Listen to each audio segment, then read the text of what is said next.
ছোটবেলা হতে আমরা জেনে এসেছি যে চাঁদ পৃথিবীর চারিদিকে ঘুরছে আর পৃথিবী সূর্যের চারিদিকে। কিন্তু বাস্তবে চাঁদ পৃথিবীর চারিদিকে ঘুরছে না। ঠিক তেমনই পৃথিবীও সূর্যের চারিদিকে ঘুরছে না। তাহলে আপনারা প্রশ্ন করতে পারেন যে সৌরজগতের যেসব ইমেজ বা অ্যানিমেশন ভিডিও দেখতে পাই সেগুলো কি মিথ্যে? না, সেগুলোও মিথ্যে নয়।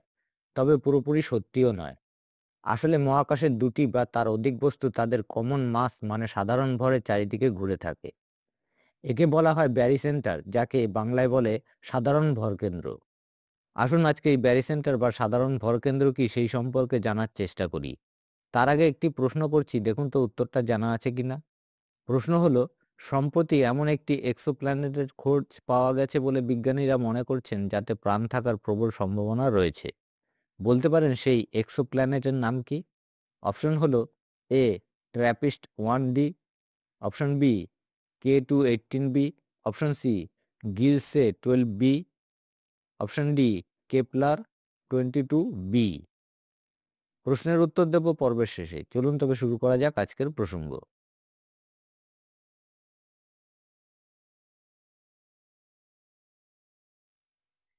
ব্যারিসেন্টার বা সাধারণ ভরকেন্দ্র কি সেটা বোঝার আগে আপনাদের সেন্টার অফ মাস অর্থাৎ বস্তুর ভরকেন্দ্র বুঝতে হবে।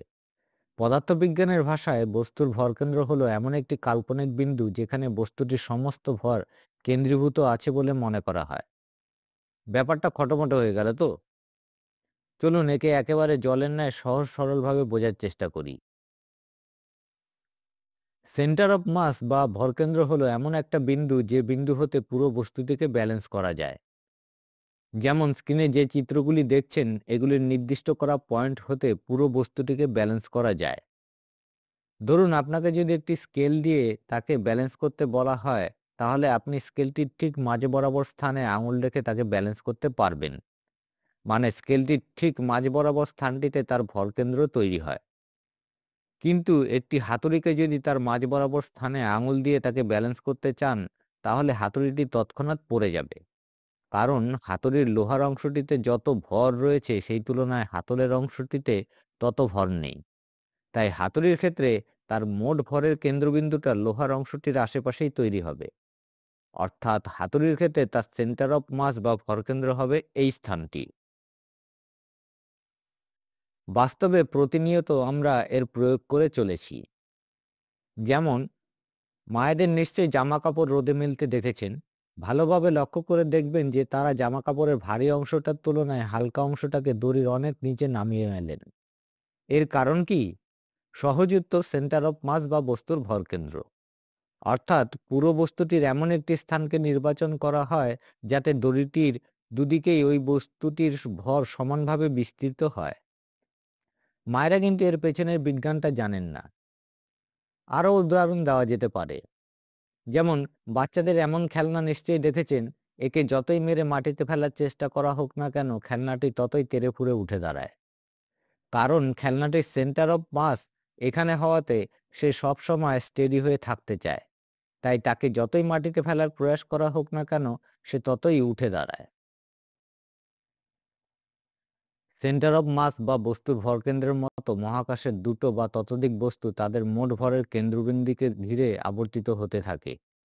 একেই বলা হয় ব্যারিসেন্টার বা সাধারণ ভরকেন্দ্র। মানে দুটো বস্তুর মোট ভরের ঠিক কেন্দ্রবিন্দুকে ঘিরে দুটো বস্তুই আবর্তিত হয়। যেমন স্ক্রিনে চাঁদ আর পৃথিবীর ইমেজটি দেখতে পাচ্ছেন। চাঁদের তুলনায় পৃথিবীর ভর অনেক বেশি হওয়াতে পৃথিবী চাঁদের ব্যারিসেন্টার তৈরি হয়েছে পৃথিবীর নিজস্ব ভরকেন্দ্রের কাছে। ফলে চাঁদ যখন এই ব্যারিসেন্টারের চারিদিকে ঘোরে তখন মনে হয় যে চাঁদ আসলে ব্যারিসেন্টারটির চারিদিকে ঘুরছে না, বরং পৃথিবীর চারিদিকে ঘুরছে। সেই কারণে সহজ সরল ভাষায় বলা হয় চাঁদ পৃথিবীর চারিদিকে ঘোরে। একইভাবে সূর্য আর পৃথিবীর মডেল যদি দেখি আমরা, তাহলেও পৃথিবীর তুলনায় সূর্যের ভর কয়েক লক্ষ গুণ বেশি। ফলে সূর্য আর পৃথিবীর ব্যারিসেন্টার বা সাধারণ ভরকেন্দ্র সূর্যের ভরকেন্দ্রের খুব কাছেই তৈরি হয়, যাকে কেন্দ্র করে পৃথিবী এবং সূর্য উভয়ে আবর্তিত হয়ে চলেছে। কিন্তু আপাত দৃষ্টিতে আমাদের মনে হয় পৃথিবী ব্যারিসেন্টারের নয়, সূর্যের চারিদিকে ঘুরছে। আবার সূর্য আর বৃহস্পতির মডেল যদি আমরা দেখি, তাহলে তাদের ব্যারিসেন্টারের চিত্রটাই এরকম হবে। অর্থাৎ এক্ষেত্রে ব্যারিসেন্টার সূর্যের পরিধির ঠিক বাইরে অবস্থান করবে। কারণ পৃথিবীর তুলনায় বৃহস্পতি অনেক বড় এবং তার অবস্থানও অনেক দূরে। সেই কারণে সূর্য আর বৃহস্পতির ব্যারিসেন্টার বা সাধারণ ভরকেন্দ্র সূর্যের পরিধির ঠিক বাইরে তৈরি হয়। আমাদের সূর্যের ভর তার সৌরজগতের মোট ভরের ৯৯% চেয়ে বেশি। মানে সৌরজগতের যত গ্রহ, উপগ্রহ, অনুগ্রহ, গ্রহাণু সমেত যত বস্তু রয়েছে তাদের মোট ভরের চেয়ে সূর্যের ভর ৯৯ গুণ বেশি। মানে সূর্যের কাছে সমস্ত গ্রহ উপগ্রহগুলি এরকম ক্ষুদ্র নুড়ি পাথরের মতন দেখায়। সেই কারণে সমস্ত গ্রহ সমেত সৌরজগতের সকল বস্তুগুলির মিলিত ব্যারিসেন্টার বা সাধারণ ভরকেন্দ্র সূর্যের ভরকেন্দ্রের খুব কাছেই তৈরি হয়। ফলে সৌরজগতের সমস্ত বস্তুগুলি সূর্যের কেন্দ্রের কাছে তৈরি হওয়া ব্যারিসেন্টারের চারিদিকে ঘুরতে থাকে এবং সূর্য স্বয়ং ওই ব্যারিসেন্টারের চারিদিকে ঘুরতে ঘুরতে স্থান পরিবর্তন করতে থাকে। তাই আপাত দৃষ্টিতে আমাদের মনে হয় সৌরজগতের সমস্ত গ্রহ উপগ্রহ সমেত সমস্ত বস্তু সূর্যের চারিদিকে ঘুরছে। ব্যারিসেন্টারের কনসেপ্টকে আরো ভালোভাবে বোঝার জন্য আসুন কিছু অ্যানিমেশনের সাহায্য নেওয়া যাক। এই অ্যানিমেশনে যে মডেলটি আপনারা দেখছেন তাতে দুটি বস্তুর ভর সমপরিমাণ হওয়াতে এদের ব্যারিসেন্টার দুটি বস্তুর ঠিক মাঝখানে তৈরি হয়েছে, যাকে কেন্দ্র করে দুটি বস্তু আবর্তিত হচ্ছে। এবার এই মডেলটি দেখুন। এতে একটি বস্তুর তুলনায় অপর বস্তুটি অনেক বড়। তাই এই বস্তু দুটির ব্যারিসেন্টার দুটি বস্তুর ঠিক মাঝখানে তৈরি না হয়ে তুলনামূলকভাবে ভারী বস্তুটির দিকে সরে এসেছে। এই মডেলটিতে ছোট বস্তুটির তুলনায় বড় বস্তুটি অনেক বড়, মানে তার ভর অনেক বেশি। তাই এখানে দুটি বস্তুর ব্যারিসেন্টার বড় বস্তুটির পরিধির কাছে তৈরি হয়েছে। এবার এই মডেলটিতে দেখুন, ছোট বস্তুটির তুলনায় অপর বস্তুটির আকার খুবই বড়। ফলে এক্ষেত্রে তাদের ব্যারিসেন্টার তৈরি হয়েছে বৃহৎ বস্তুটির নিজস্ব সেন্টার অফ মাস বা তার ভরকেন্দ্রের খুব কাছে।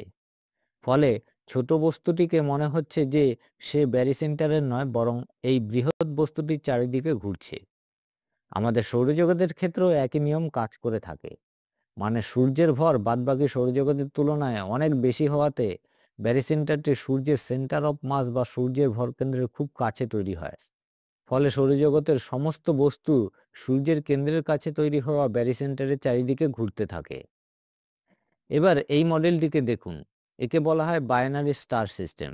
কিছু ক্ষেত্রে দুটি স্টার সিস্টেম যখন খুব কাছে অবস্থান করে তখন তাদের মধ্যে যে ব্যারিসেন্টারটি তৈরি হয় তা দুটি স্টারের মধ্যবর্তী স্থানে তৈরি না হয়ে একেবারে বাইরের কোনো একটি স্থানে উৎপন্ন হয় এবং এক্ষেত্রে স্টার দুটি ওই ব্যারিসেন্টারের চারিদিকে ঘুরতে থাকে, যেমনটি অ্যানিমেশনে আপনারা দেখতে পাচ্ছেন।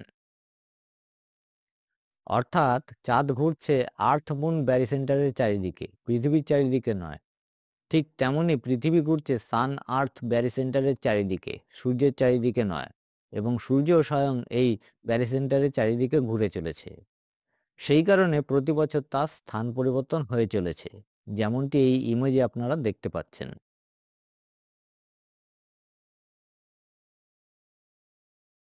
ব্যারিসেন্টার বা সাধারণ ভরকেন্দ্র মহাকাশ গবেষণার জন্য অত্যন্ত জরুরি একটি বিষয়।